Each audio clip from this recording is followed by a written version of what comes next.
Do you know these hidden facts about KFC? Colonel Sanders didn't become a millionaire until he sold KFC in 1964 at the age of 74. KFC once created a sunscreen that smelled like fried chicken, but it was quickly pulled from the market. In Japan, KFC is a popular Christmas meal, with customers ordering weeks in advance to secure their buckets of fried chicken. KFC offers spaghetti as a side dish, only in the Philippines, topped with hot dogs and cheese. The world's largest KFC is located in Moscow, Russia, and seats over 500 people.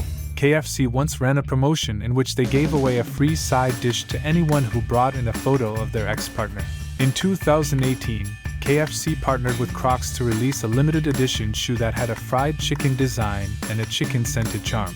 KFC has its own line of merchandise, including KFC-themed socks, shirts, and even a scented candle that smells like fried chicken. In 2019, KFC launched its first plant-based chicken burger in the UK.